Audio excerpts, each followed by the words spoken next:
aqueles que sobrevivem, meus amigos, aqueles lá. Meus amigos, o episódio 4 já está entre nós. E é o seguinte, havia um hype gigantesco, infinito pra esse episódio aqui. Muita gente que tinha assistido com antecedência tava pintando esse como o episódio mais dramático, mais foda de todos esses 4 primeiros que foram lançados. E o hype tava muito grande. A história que estava vindo sendo armada pra esse episódio aqui tava muito interessante. A gente vinha desse histórico aí de 3 bons episódios. O que vem por aí? Será que tens condições de superar o primeiro e o segundo episódio? Será que What We é digno mesmo de toda a reputação?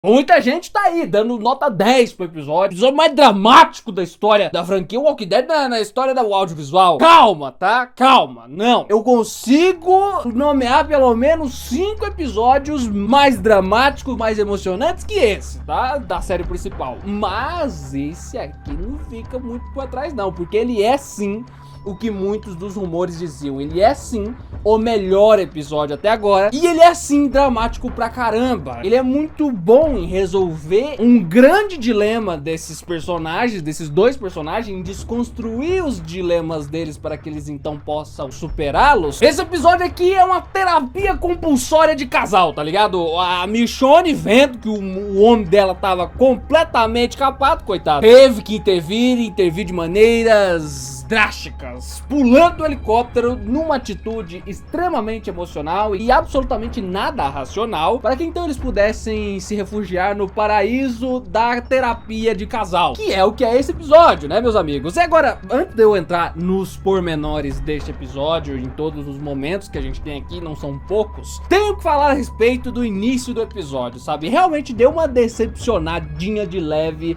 quando a cena do pulo deles foi resumida a só um take mostrando o splash da água lá embaixo, deles caindo na água. Eu acho que seria interessante ver uma queda livre dos dois, entendeu? Uma cena mais pirotécnica, uma cena mais intensa, do quesito tipo, os caras pularam de um avião em movimento sem paraquedas pela primeira vez no meio da tempestade. Isso é tipo meio over, tá ligado? É tipo meio uau. E era a oportunidade perfeita pra fazer pelo menos uma sequência assim de uns 20 segundos muito interessante, né? A água vindo e tudo, e eles voando no meio da tempestade, os trovãozão no fundo, aquele frio na barriga de tá chegando, e pá, os caras batem na água como se fosse concreto. Ia ficar muito legal. Perder essa oportunidade? Perder essa oportunidade. Mas a montagem da cena em si, do jeito que foi, meio picotada, cortando as coisas, mas com aquela musiquinha de fundo que tem muito a ver com o tema do episódio, né, sobre voltar pra casa e tudo mais, ficou muito charmoso também. Ficou muito charmoso, ficou muito interessante também. A ideia que eles decidiram dar pra esse momento foi mais econômica, muito mais econômica, mais simples, mas funciona também. Funciona também. O episódio acaba indo pra esse negócio do melodrama mesmo. Não foca muito em ação, embora tenham ali uns momentos pontuais de ação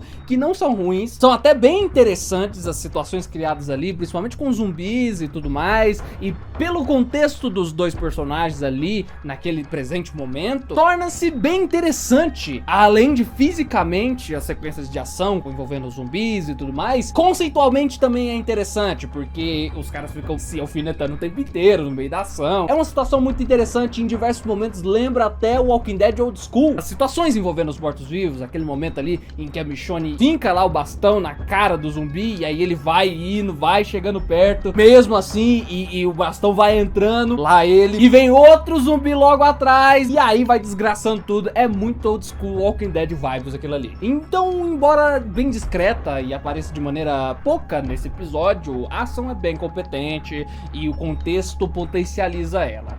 Agora, o episódio não é sobre isso. Esse não é o argumento do episódio. Não é o episódio da ação, não é o episódio grandiloquente. Não, ele é um episódio puramente de diálogos, mano. É uma terapia, mano. É uma terapia com aqueles 2 ali. E aqui realmente é onde eles puxam a atuação dos 2. No limite, eles entregam muito. E o episódio exige que eles entreguem muito. Eles realmente colocam agora pra lavar a roupa suja. É o momento em que eles conversam bastante a respeito de tudo o que tá acontecendo. E tentam resolver os problemas. Esse episódio é roteirizado pela Danai Gurira. Diferente dos outros episódios em que ela roteiriza, onde ela tem co-roteiristas com ela, você tem o Scott Gimple, você tem o próprio Andrew Lincoln ajudando. Nesse aqui não, esse aqui é só a Danai Gurira como a roteirista e você sente muito, sabe, na tela. Tem uma pegada diferente. Você sente uma pegada meio tipo, foi a Michonne que escreveu isso aqui. Parece, sabe? Parece que foi a Michonne que escreveu isso aqui. Você sente essa pegada muito pelo fato de que a Michonne é o vetor da parada, sabe? A Michonne quem faz os questionamentos, a Michonne quem provoca o Rick, a Michonne quem faz acontecer as coisas, representando muitos questionamentos do próprio espectador. Às vezes ela até responde a questionamentos do espectador, como por exemplo, aquele momento em que ela entra nos sentimentos dela falando: você acha que eu não me pergunto e não me julgo todo dia por eu ter deixado os meus filhos para vir procurar vocês? É uns negócios assim que parece que é muito respondendo fã, sabe? Parece que ali foi escrito especialmente pros fãs que criticaram a decisão da Michonne de ter largado os filhos pra ir atrás do Rick. É ela mesmo se questionando das atitudes dela também, e é orgânico. O que define esse episódio, além de muito intenso e bem boiolinha também, é o fato dele ser orgânico pra caramba, sabe? Durante as discussões ali dela com o Rick, existem vários momentos em que a Michonne questiona e que o próprio Rick rebate, e que o uso das palavras deles é muito bem escolhido, parece muito real. O tom da briga, o tom de voz, as palavras escolhidas, parece muito uma briga orgânica e real de um casal. E não só nos momentos em que fica mais acalorado, nos momentos em que tá mais sereno também. São questionamentos, são uso de palavras muito orgânicos, muito realistas. Maneiras de conduzir o discurso, maneiras de conduzir o diálogo, que você olha e pensa, mano, se você tivesse numa situação dessas, coisas parecidas seriam ditas por você e pela sua parceira, ou vice-versa. Porque é um formato ali muito parecido com uma discussão de casal de verdade, mano. E aqui a gente tem dois arquétipos muito clássicos sendo colocados na mesa. O arquétipo realista, que é o arquétipo do Rick, que ele tá sustentando desde o primeiro episódio e até metade desse episódio ele tá firme e forte nessa. Ele é o cara que sabe das consequências de eles tentarem fugir, e essas consequências podem ser muito, muito, muito ruins pra comunidade dele e pra aqueles que ele ama. Essa é a lei máxima. Ele ficou 5 anos na comunidade, ele sabe do que essa comunidade é capaz, e ele sabe melhor do que ninguém do que ela é capaz. Sentiu isso na pele, né? Perdendo a mão numa das tentativas e muito mais coisa que aconteceu nesse meio tempo. E esse negócio da mão, que eu dei uma torcida de nariz antes de ver acontecendo na tela, e até mesmo no momento em que acontece, você dá uma torcida de nariz antes de você ver eles trabalhando direito esse conceito do Rick sem mão e tudo mais. E aqui, depois de 4 episódios do Rick sem mão, você vê que realmente foi muito importante eles terem tirado a mão do Rick numa das tentativas dele mesmo de tentar escapar. Precisávamos ter uma justificativa, uma prova prática de que o Rick tentou pra caralho sair daquele lugar. Nada melhor do que isso, nada mais eficiente do que o cara arrancar a própria mão tentando sair e não conseguir. Então realmente valoriza até o primeiro episódio, coisas do primeiro episódio ficam melhores ainda por causa do 4º episódio e como ele trabalha coisas lá do primeiro episódio. E eu vou voltar nisso ainda. Mas o Rick é esse arquétipo do cara mais realista, do cara que não quer se arriscar. I don't take chances anymore, como o próprio Rick diz. Só que a Michonne, meu amigo, como eu disse, ela é o vetor, e estamos numa história de ficção, e ela é o lado emocional. E por que eu ressaltei que estamos numa história de ficção e portanto ela é o vetor, e portanto ela é o lado emocional e tudo mais? Porque na ficção, tudo que não se pode na vida real, se deve. Os riscos que você não tomaria na vida real, ou dificilmente tomaria na vida real,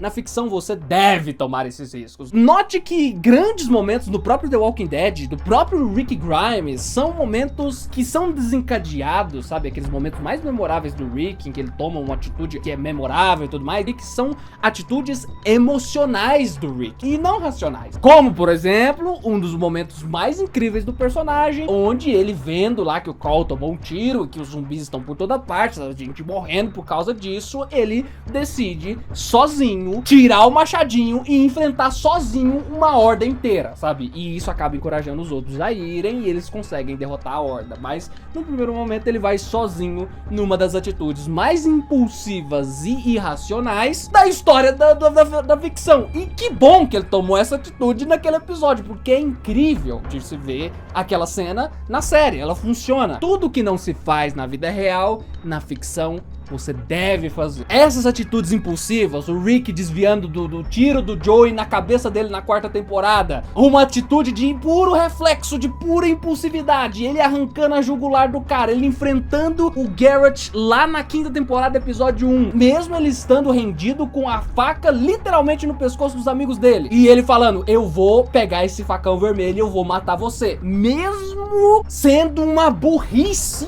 sem tamanho falar isso. Ele faz isso porque na ficção, o que não se pode na vida real se deve. E é por isso que é tão perfeito aqueles momentos. Por isso que esses momentos emocionais de pura impulsividade do Rick são memoráveis, são incríveis. Porque na ficção, o seu intuito, todas essas obras que a gente assiste, elas visam uma só coisa: encher o bolso de grana. Não, não é isso não. Quer dizer, pra alguns é. Tô de olho no sei, MC. Mas são sentimentos. Uma obra só é bem sucedida quando ela te causa sentimentos. E pra te causar sentimentos, coisas emocionais devem estar acontecendo em tela. E a Michonne, voltando para esse episódio, ela é o vetor, praticamente o protagonista do episódio, e ela é a figura emocional do episódio. A todo momento, ela é a que propõe as ideias mais perigosas, as ideias mais irracionais, as ideias mais impulsivas e, portanto, as ideias que no final do episódio acabam ganhando. E os personagens, os protagonistas, acabam seguindo isso, porque é muito foda. E longe disso ser um problema, isso na verdade é o que dá a substância, é isso que dá o pano pra manga, pra sentimentos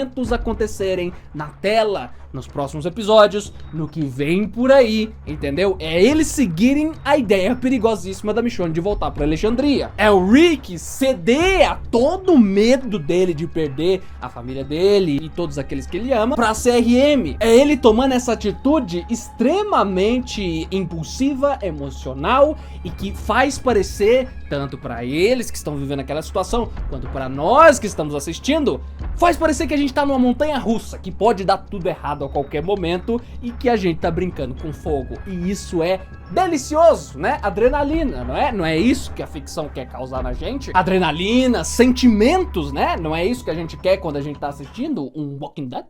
Pois então. Era só um parêntese que eu queria abrir sobre o porquê que eles tomam essas decisões que muitas vezes são impulsivas e porquê que a Michonne é o lado impulsivo do episódio e, portanto, o vetor do bagulho. Pular de um helicóptero em movimento, mesmo com o prédio caindo, ela quer decidir o que eles vão fazer antes de tentar sair do prédio. Essas decisões que são extremamente racionais e categóricas. A Michonne, nesse episódio, ela tá Rick Grimes. Lembra daquela presença do Rick da série principal, antes dele ser quebrado pela CRM, antes dele ser quebrado, por exemplo, pelo Negan, que também já chegou a quebrar ele na época, depois do 7x1. Lembra desse Rick? Pois é, a Michonne é esse Rick agora e ela tá tentando trazer aquele Rick de volta. E ao que parece, ela consegue no final. E eu gosto muito de como eles trazem pra discussão os filhos, né? A todo momento lembrando deles, a todo momento a Michonne apontando o quanto mudaram a cabeça do Rick. O jeito que eles trazem o Rick Jr. pro discurso é muito bom, né? Com aquele momento que ela fala sobre os filhos dela, né? Que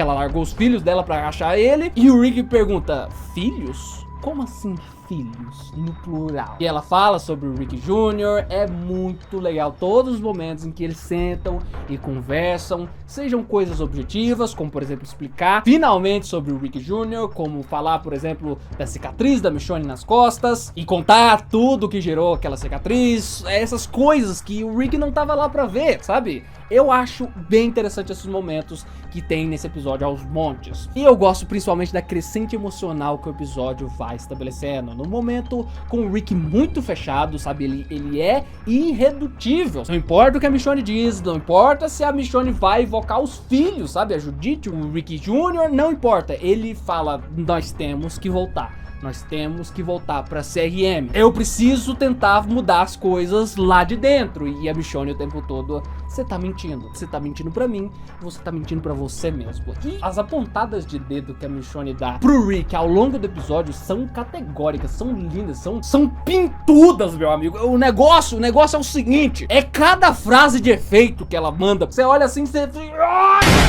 Mano, você explode, mano. O bagulho é louco, sabe? É cada frase de efeito. Que é aí que fica claro a mão da própria Danai Gurira pesando na personagem da Michonne, que é aquela que mais tem domínio pra escrever sobre a personagem que ela interpretou por mais de 10 anos, né não? E o roteiro é de uma eficiência muito grande, porque tem aquele momento em que eles estão ali tentando fugir do prédio e o helicóptero da CRM, que não viu eles, né, portanto eles ainda estão no anonimato, chega lá e explode o helicóptero que bateu lá no prédio. Inclusive esse é um dos momentos meio suspensão de descrença que você tem que ter no episódio, que é tipo, se eles não tivesse pulado do helicóptero, o helicóptero teria batido e eles teriam morrido por causa daquela tempestade toda. E isso acaba acentuando um pouco daquilo que eu falei no episódio passado, de todo esse momento da tempestade ser um pouco corrido demais. Talvez fosse importante mostrar esse helicóptero batendo ali no prédio de noite, mostrasse o piloto com muita dificuldade tentando dirigir o helicóptero, mostrando que é uma possibilidade real aquele helicóptero bater, sabe? Não foi mostrado nada disso. Você vê o helicóptero balançando, mas eu penso, mano, é normal de você estar tentando pilotar um helicóptero na tempestade. Eu não pensei, cogitei em nenhum momento que esse helicóptero ia perder o controle e cair. E não só eu, mas a própria Michonne, que teve essa atitude impulsiva, não sabia disso. Eles não sabiam que o helicóptero ia bater ou bateu. Eles percebem, porque eles veem já depois que o dia amanhece, o helicóptero batido já, né? É um negócio que pega eles mesmos de surpresa. E eu acho que talvez aí você tem que dar uma suspensão de descrença, porque eu acho que o ideal mesmo seria terem dado um pouco mais de tempo de tela pra aquela cena do episódio passado, que pra mim é o único pequeno pecado, não é nada muito grande, mas é o único pequeno pecado que a gente tem acontecendo aí nesse episódio. Acontecendo aí em The Ones Who Live desde o primeiro episódio. Mas daí chega o outro helicóptero, naturalmente, é muito bem feita toda a cena em que ele aparece, né, com a câmera voltando pro quarto onde eles estavam, já sem eles lá dentro, e o helicóptero chegando, né, é muito legal aquela cena, a cena do míssil, e o prédio começa a entrar em colapso, e vai se seguindo isso durante o episódio inteiro. O colapso do prédio vira um grande desafio físico para eles superarem, além, é claro, dos desafios da mente que eles têm que superar nesse episódio. Mas aí, meus amigos, vem o clímax do episódio, o grande momento do episódio, aquele que é o maior golpe baixo do bagulho, e é aquele negócio que eu falei, que esse episódio é uma crescente emocional. E o Rick é o que mais exemplifica isso. O Rick começa daquele jeito, né, irredutível, ele tem na cabeça dele que ele não pode arriscar. E aí, ao longo do episódio, ele começa a se abrir mais, e até chegar naquele momento em que rola o sesgo lá dos dois personagens, que é um ato físico que acaba aproximando muito os dois depois daquilo, porque depois daquilo eles ficam muito mais compreensíveis um com o outro, a Michonne fica muito mais serena, possibilitando assim com que o Rick se abra mais. A iluminação da cena é maravilhosa, né, com aquela luz amarela de fundo, é muito bonita e muito elegante toda a cena, sabe, é de muito bom gosto, sabe, é muito bem feito e muito, é romântico, meu amigo, é melodramático, é romântico, é boiolinha, é muito bom, de muito bom gosto. Mas aí o rally rola, aproxima os dois, inclusive eu acho muito bonita aquela cena em que o Rick começa a meio que ter um ataque de ansiedade lá no meio do processo, né, mano? Ele começa a hesitar no meio do negócio e o ator entrega muito bem, né? Inclusive a gente até fez piada no meio da live, né, falando que ele já, Rick, foi nem 10 segundos, é uma máquina de fato. Mas no caso aquilo ali era só ele hesitando mesmo, né? Ele tendo meio que um ataque de ansiedade ali e a Michonne acalmando ele, ganhando ele e ele relaxando pela primeira vez e tudo mais. É muito bom esse momento. E é aí que ele abre a guarda de verdade. E é aí que a Michonne usa as palavras corretas pra acessar o Rick e ele dizer exatamente o que tiraram dele. O que tiraram do Rick, ele ficou assim, o que exatamente é. E mesmo que o Rick não soubesse o que é, ele teria que tentar dizer pra Michonne. E o Rick, meus amigos, o Rick sabia exatamente o que era que tava assombrando ele. E esse momento do episódio, meus amigos, é o momento mais que a gente tem, mano. É só o momento mais explosivo do bagulho, que é a carta que eu não imaginava que o Rick ia sacar, e ele saca muito do nada, meio que quase como um artifício de plot twist. Te pega com as cartas baixas, mano. É um negócio assim, mano, que você não tá esperando que venha tão repentinamente. Ele saca do call, meu amigo. Ele saca da cartada do call, mano. E ele fala muito repentinamente. É muito engenhoso. O timing, tanto do ator quanto do roteiro. Bem numa hora perfeita pra te quebrar, mano. Chega assim, mano. Pega assim sua bundinha e vai... Tá! Nossa senhora, o negócio é bom. Naquele momento em que ele menciona o call, mano, ali você entra no arquétipo do Rick, que é o arquétipo de quem tá entregue, meu amigo. Você é acessado, porque é o seguinte, quando você invoca a Judith, você sente muita coisa, principalmente eu, porque eu gosto muito da personagem, eu tô louco pra ver o Rick encontrando a Judith. É o momento que eu mais tô esperando pra acontecer nessa série. Tô torcendo muito pra acontecer ainda nessa temporada, no final. Tomara que aconteça. Quando você invoca o Rick Jr., você sente alguma coisa por ser o filho do Rick e tudo mais, mas como ele é um personagem muito mal desenvolvido na série principal, você quase não sente. Agora, quando você saca ali da cartada do Carl, aí o negócio fica doido.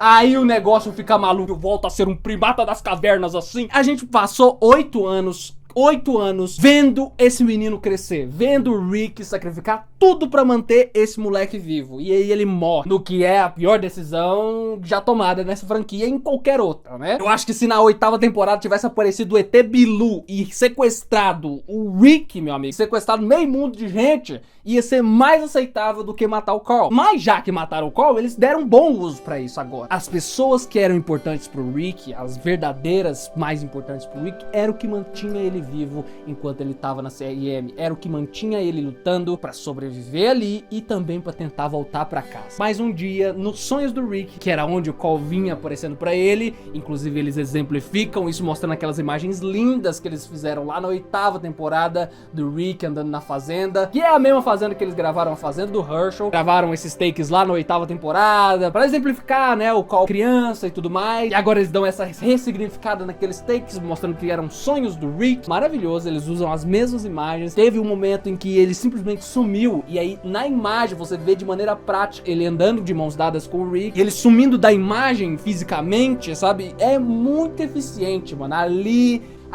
você começa a ver tudo assim, mano. Tá tudo embaçado naquele momento. É aí que eu volto naquele negócio de coisas do primeiro episódio que são valorizadas aqui nesse episódio por serem muito bem trabalhadas. E você percebe que elas estavam plantadas ali não por acaso. Que era aquele negócio dos sonhos do Rick com a Michonne também. Depois que o Call sumiu, a Michonne começou a aparecer nos sonhos do Rick. E isso fez com que ele continuasse lutando, continuasse vivo. Até que a Michonne desaparece também. E a gente vê isso acontecendo no episódio 1. Naqueles flashbacks da Michonne, que pra mim eram o momento mais fraco do episódio. Ainda era bom, porque os dois interagindo é muito bom, mas ainda era o momento mais fraco do episódio, porque eu ficava pensando, mano, eu acho que seria melhor não mostrar os dois atores contracenando até eles se reencontrarem, pra que a gente tenha todo o peso de ver os dois atores fisicamente juntos quando eles se reencontrarem apenas, sabe? Pra gente ficar desejando isso. Mas os sonhos estavam lá muito bem colocados, pra aqui, no 4º episódio, eles fazerem todo o sentido e era um valor muito maior agora. E agora eu vou assistir o primeiro episódio com muito mais significado. Então, além do 4º episódio ser muito bom,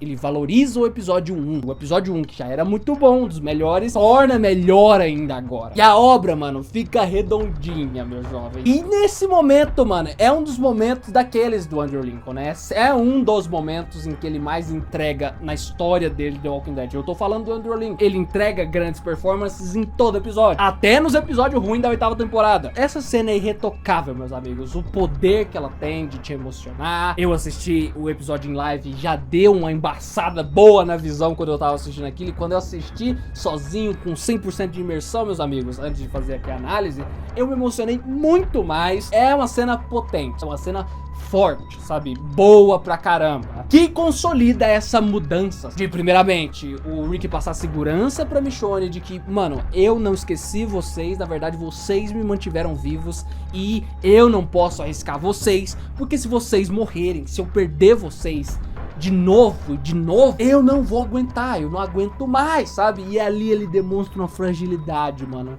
Ele chorando de verdade, sabe? Ele entregando o bagulho pra valer mesmo. Mostrando uma fragilidade tão delicada, sabe? Um negócio tão bonito ali por parte do Underling, com a performance tão bonita que ele entrega ali. Que, meu amigo, ali você vai junto, só sente bastante. Então a gente é coroado no clímax do episódio com o Rick enfim cedendo e eles partindo de volta pra Alexandria. Eles partindo de volta pra casa. Uma cena que é muito, muito good vibes. O Walking Dead, por ser uma série muito pessimista, uma série sobre tragédias, ele tem poucos momentos assim, o que faz com que esses momentos otimistas, esses momentos animadores sejam muito potencializados. Então é muito bom aquela cena deles felizes, vazando dali do prédio, se pegando no meio do elevador, com o elevador caindo e o prédio ruindo. O prédio esse, inclusive até o prédio se comoveu com a atuação incrível do Andrew Lincoln lá dentro do quarto, e ele por um segundo parou de ruir, né? Porque você vê, depois que ele começa a ruir, ele fica todo tempo tremendo, todo tempo caindo escombros e fazendo barulho e tudo mais. Mas naquele momento em que os caras estão sapecando o couro lá no quartinho, meus amigos, ali ele para, mano. Ali ele para. É claro, o Rick fala, né, que aquele lado do prédio ia demorar um pouco pra desmoronar e tudo mais. Mas mesmo assim, né, o prédio dá uma segurada, né?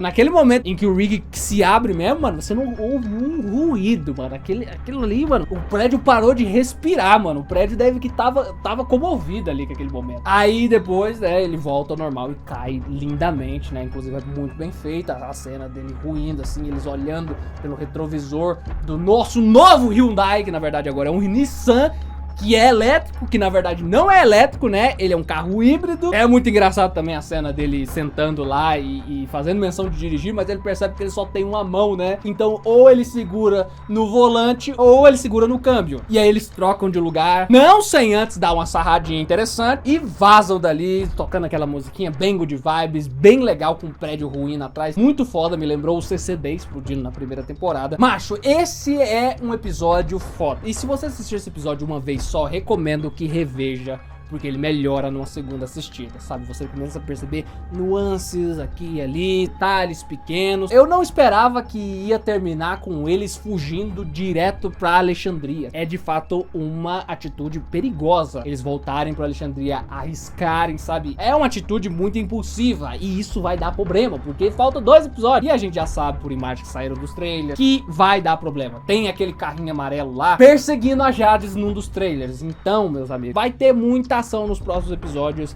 e o negócio tomou um rumo que eu não tava esperando. E que bom, meus amigos, que bom que o bagulho tá indo pra lugares que eu não tava esperando. É isso que a gente espera, afinal, né, de uma obra como essa, que ela nos surpreenda mais e mais, repetidas e repetidas vezes. Um outro momento que eu acho muito incrível também nesse episódio é aquele momento que eles olham assim pelo prédio e eles olham assim, tem um pedido pra você dar um like nesse vídeo. Essa parte é muito foda também. Dá o like aí, mano. Eu não costumo pedir, não, mas eu sei que ajuda também. Vamos fazer o teste.